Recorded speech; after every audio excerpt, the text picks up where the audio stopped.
Okay, so let's jump right in. Don't want to take up too much of our time.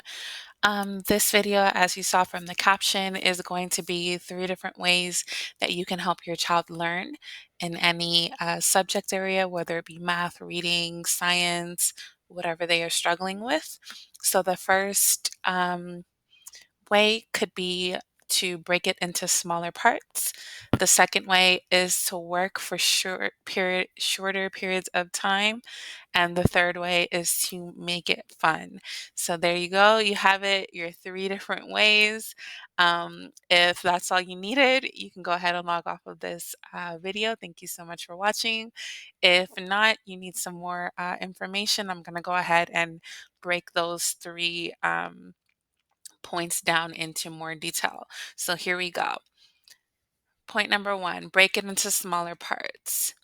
So imagine if you just kind of unloaded a whole bunch of information onto someone and they just stared at you for 5 minutes.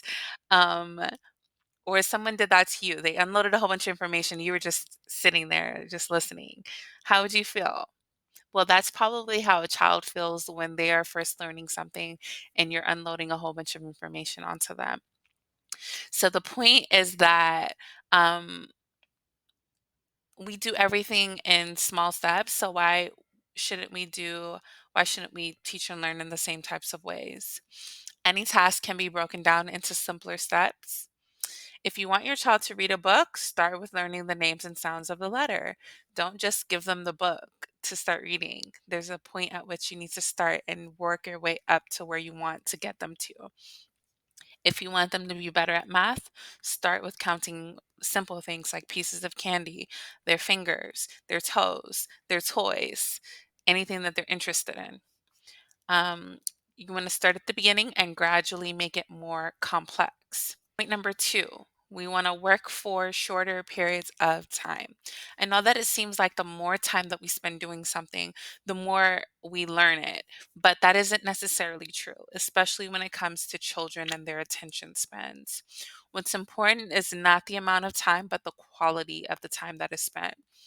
Which sounds more beneficial, spending 1 hour frustrated or spending 5 minutes completely engaged with your child feeling more confident at the end? Trust me, I thought more time equaled more learning too, until I worked for a company and they only gave us 15 minutes to deliver an entire lesson. In those 15 minutes, I was able to allow students to practice sounding and blending words, provide feedback, improve their fluency and comprehension skills, and so many more other things. We learned high frequency words, and the list goes on. It was amazing to realize how much we could maximize 15 minutes.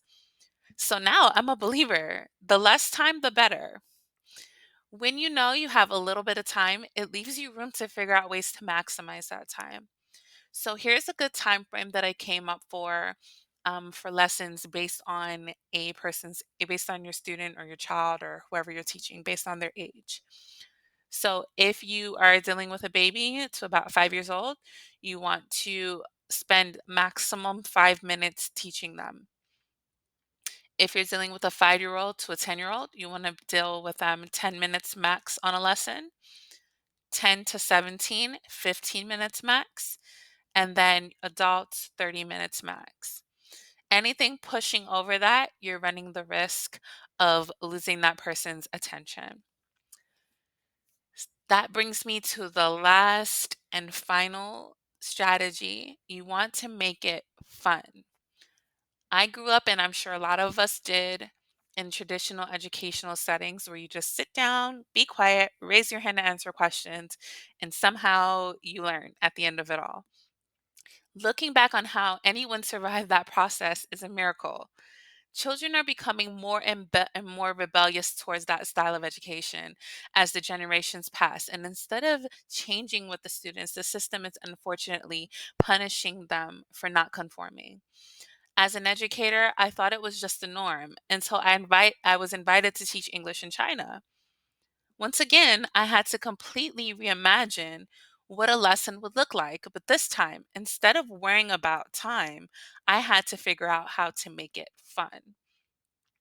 Luckily, they didn't leave us to figure it out on our own. They provided plenty of examples, but eventually, I and the rest of my colleagues started having so much fun that we began to make up our own games and we shared them with each other. In my own classes, I turn popular games like musical chairs and Jeopardy into opportunities to practice what we were being taught in class. And in one unit, one of my colleagues, we were learning about the names of clothing items. We were teaching the Chinese students the clothing items. And at the end of the unit, we would invite parents to come and kind of like an open house, but it was kind of like end of unit showcase kind of thing.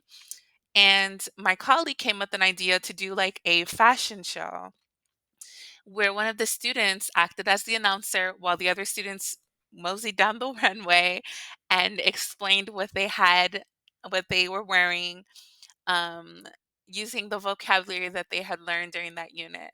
I thought that was the coolest, most innovative way to tie in what the students were already um, into into what they were learning, make it fun for everybody, even the parents who came to watch.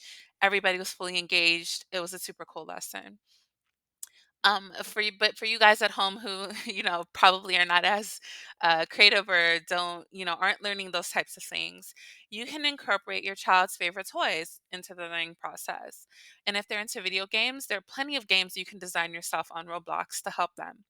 The possibilities are endless. Every child learns differently, and none of them are opposed to having a little fun while doing so. The challenge is figuring out what is fun to your particular child. So if you need any pointers to get started, go ahead and drop a comment down below or join our Facebook group at Light Beings Academy.